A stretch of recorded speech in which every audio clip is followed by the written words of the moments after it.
I have gotten a little hate on some of the state pies. I feel like that's the best part about America is that people are so passionate about where they come from that like they're like, no way, like that's not my state. And it's like someone loving loudly at me.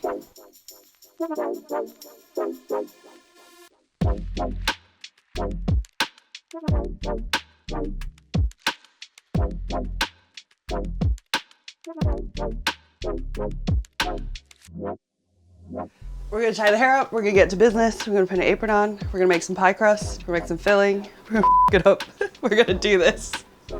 We are gonna roll the crust for the South Dakota pie, which is really fun because it's a blue corn crust. And what we're gonna do with this crust is we're gonna blind bake it fully. Pie's the limit in this country and even regionally, like with what people fill their pies with, it's just so vast. And I was like, I'm gonna bake a pie for every single state in this country, inspired by like state regional cuisine. And then I'm gonna give that pie to someone that I know from that state. When I started the process for South Dakota, I was super stoked. Like I had no idea. I'd never met anybody from South Dakota. I'd never been to South Dakota. My buddy Matt, who got the Massachusetts pie, he put me in contact with Eric, who's from South Dakota. And Eric introduced me to Sean Sherman, the sous chef. And I took a lot of inspiration from all the desserts in his cookbook, which I noticed like didn't have a lot of sugar, had a lot of like herbs to kind of like scent everything and use like the nuttiness of like natural grains. So what we're gonna do is make the filling for the South Dakota pie. So I chose to use wild rice because it is a grain that was eaten a lot in Native American cuisine, and they used a lot of like milk alternatives like sunflower milk since they didn't have access to cattle. It was a lot of like nuts, seeds, berries, and I kind of wanted a lot of like textures, and everything sweetened with like maple sugar or maple syrup, which is really nice. I'm gonna also make the berry compote. So it's just a mixture of berries, blackberries, strawberries, blueberries, and raspberries. To that, we're gonna add some bergamot leaves, which smell incredible. I don't think before this I would have even gone to South Dakota. Now I can say that I have been, and I've driven through the Badlands, and it was really, really amazing. And I feel like there's not enough awareness of Native American cuisine. Like I heard of like none of the recipes that I read in the sous chef cookbook. And I feel like, why isn't there a Native American restaurant like in every town, the way there's like Mexican food and Jamaican food and Japanese food and Korean food? And then see how like it was super light when it was raw, the dough was raw, and now it's this like kind of deep royal purple color, which is really pretty. So now we're gonna fill it, and what we're gonna do is start with our wild rice pudding, like a little pond of berry deliciousness, right? And then, cause we love a little crunch, some pepitas and sunflower seeds and maple sugar. There we go, South Dakota. I feel like each pie takes me about 2 to 3 weeks to kind of like get it where I want it to be. Sometimes it's a lot, sometimes it's a little. We're here. Hey Kyle. Good morning, Stacy. How are you? Ready to pick some blueberries? Well, I'm ready. Let's go.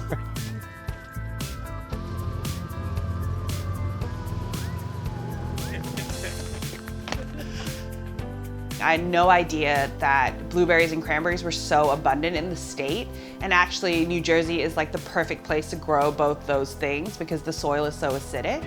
One of the interesting things about, blueberries and the bushes specifically is that you could see the kind of mature berries and immature berries almost on the same bush. You can see here some of these are mature, they're a little small, but then you can start seeing some of these immature berries, the green, and then you start getting into the blue. You can eat it, right? Yeah. What's that? It's gonna be tart, it's probably gonna be hard. I kind of like it. It's kind of good. Have blueberries always been grown in New Jersey?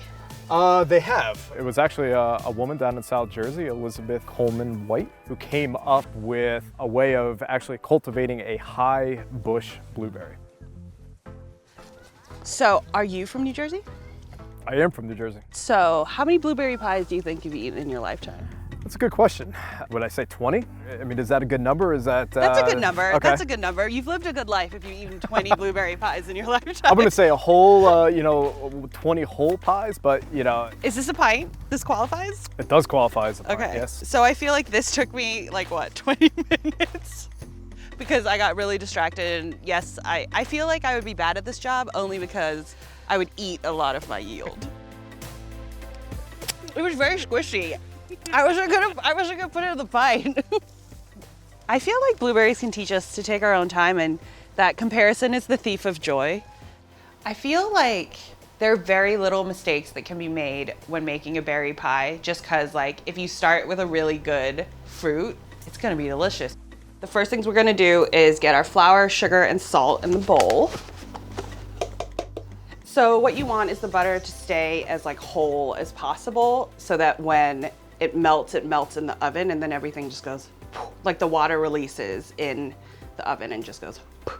So when I first started baking pies, I knew that I had to master the crust first. Like I knew like I had to build like a steady foundation to hold all the fillings. So I spent months making so many crusts, like with lard, with Crisco. I figured out that like, yeah, the butter crust is the best crust to me. So when you're baking, once you decide like, let's go, you gotta go. You gotta like Shania Twain, let's go girls, like now. You're just in it to win it. And so now that we've cut the butter, we're gonna put the apple cider vinegar and water in it because we need to keep the train moving because it's really hot today. I add a little bit at a time. When it's really hot out, you might need less water. And then when it's really cold out, you might need more water. So we just add like about a tablespoon at a time and then we mix it up. Kind of know when you're at the right hydration by kind of touch. You don't want it too soft. And you also don't want it too crumbly. And then you're gonna portion out the dough so that we can wrap the dough up, and then it'll sit in the fridge to kind of rest for about an hour. And that basically lets like all the gluten take a break and for the dough to cool off since it's really hot. Like the real Renaissance woman I am from picking these blueberries, we are going to make filling now. And then I measured out the cup of sugar and the 1/4 cup of cornstarch. So that's gonna go in. And then we're just gonna give it a sturdy stir. But what was really nice about getting to pick our berries is that if I picked some of the less mature ones, they were like a little more tart. So I got to kind of like curate the level of like sweetness and tartness in the pie, which I thought was really nice. You can use whatever kind of rolling pin you like. You can use a French rolling pin. You can use a wine bottle, which is actually kind of a hot tip because if you use a white wine bottle and you put it in the fridge, then it stays cold. And then so this is gonna be the bottom crust of our pie. You're gonna have to slowly ease it in. Don't force it. We're gonna roll the top crust a little more square in shape because I'm going to do a lattice top. What I like to do, that's a tip I picked up at the bakery I worked at, is putting a mixture of flour and sugar at the bottom, and this kind of helps with soggy bottoms. Nobody wants a soggy bottom, so.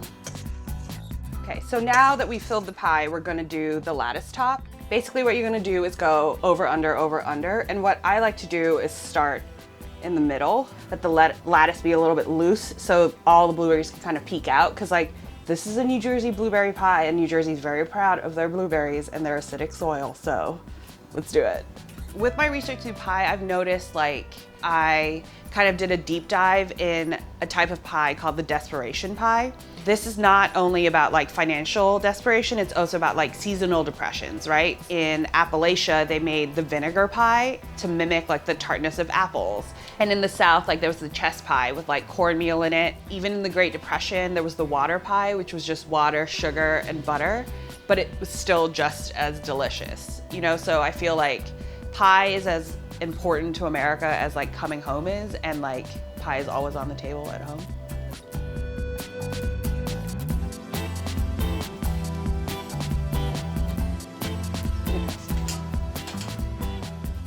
I feel like I've gotten so much better from baking pie just because I've baked so many pies. All I do is think about pie, what I can make into pie.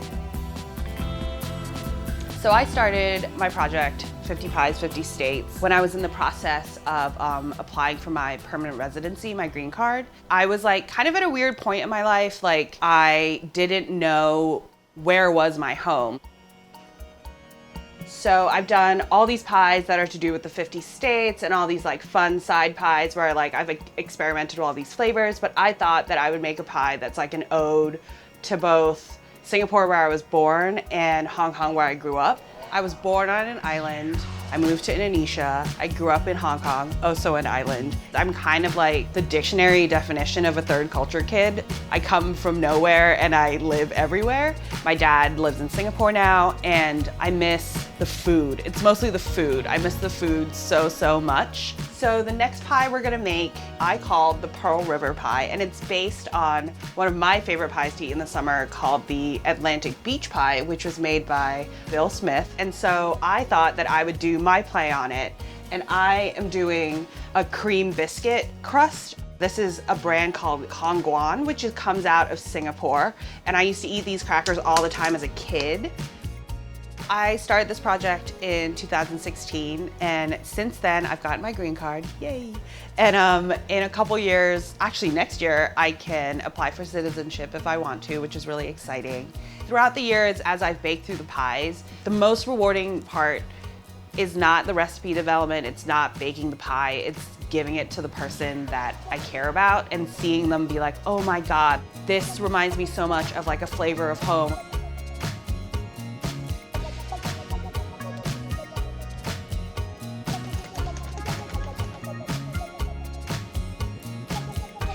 Home is just something that you make in your head. It's not really a place, it's more like a feeling.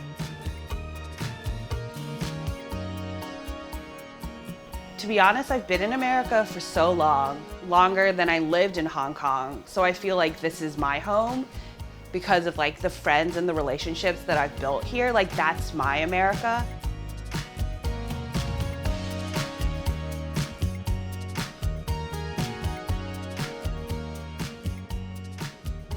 This is the country that I've made all those choices, and it's been like kind of wonderful to like pick my own adventure, and it's led me all the way here.